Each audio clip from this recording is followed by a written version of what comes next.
Imagine if you could bring your dream girlfriend to life just by typing it down, and she'll be exactly just that. What would you write? I know you perverts, huge boobs, unlimited B-jobs, no complaint, and repeat. But today's movie revolves around a really effed up guy named Calvin, a simp that doesn't even know how to use such power. Let's see what kind of mess he'll make. Before we get into the story, please make sure to subscribe to my channel and hit the bell icon to get notified whenever I publish a new story for you. Thank you. The movie opens as our boy Calvin's sweet dream is interrupted by his alarm. The boy was dreaming about a sweet lady, but now she's gone. Following his father's death and closely followed by a breakup with his ex, the boy has been down. This, coupled with pressure from his manager to start a new book, has pushed him to the limit. His last project was a success and people are anxious to see his next project. However, Calvin has been roaming around confused and not in the mood to write. This has landed him in a therapist's office, and the guy is eager to get Calvin back on the track. To revive his writing, he asks him to write about a person who loves his pet dog, Scotty. That night, the dream girl once again appears in his dream and this time compliments his dog. This triggers Calvin's writing as he immediately gets down to work. His brother Harry is happy with this and even pushes him further to have a better social life. He wants Calvin to make more friends and get laid as much as possible. He himself has tasted marriage and wishes his brother to enjoy life before it's too late. The following morning, Calvin wakes up in distress following a call from his manager. He's late for a meeting with him after sleeping off while writing. As he contemplates getting Scotty out to pee, a soft voice offers to do that for him. Wow! He freezes for a second, surprised to see a beautiful young lady who resembles his dream girl, Ruby.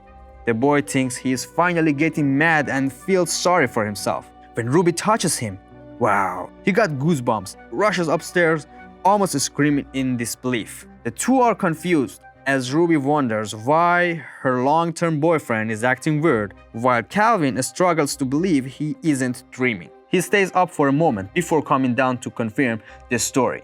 Ruby is busy making him eggs and he attempts a small talk with her before leaving again.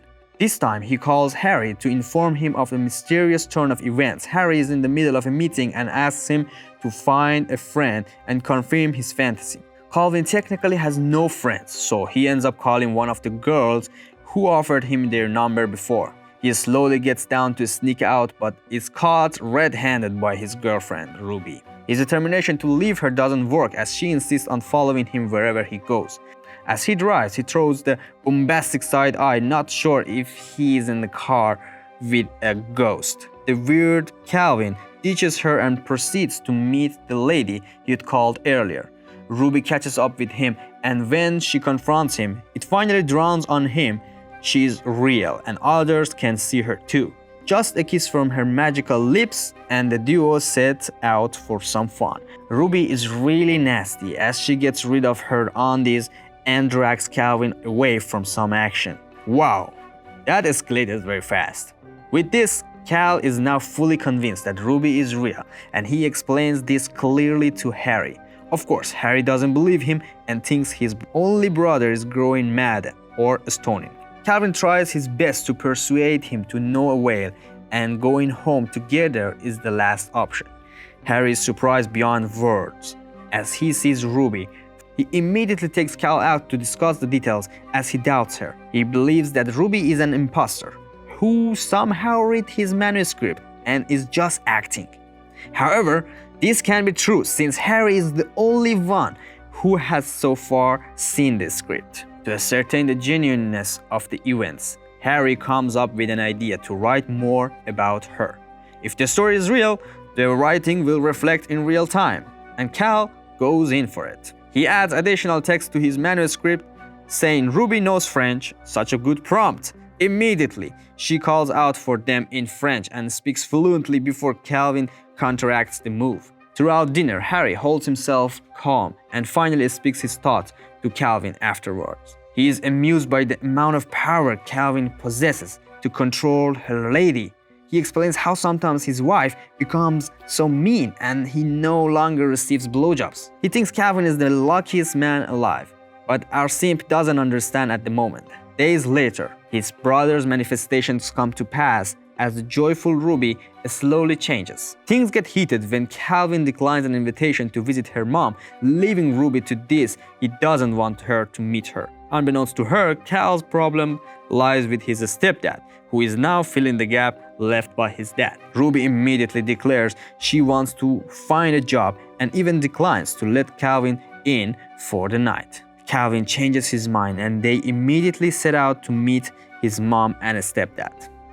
Simp move. So everyone enjoys the getaway, including Harry and his family. Cal spends his time in their treehouse alone. This doesn't sit well with Ruby, as she saw how Calvin's parents struggle to make him happy. She also says she feels lonely, since Calvin has no friends to hang around. She suggests taking an art class where she will build a social life. She also opts to sleep at her apartment once a week to break the monotony of living under Calvin.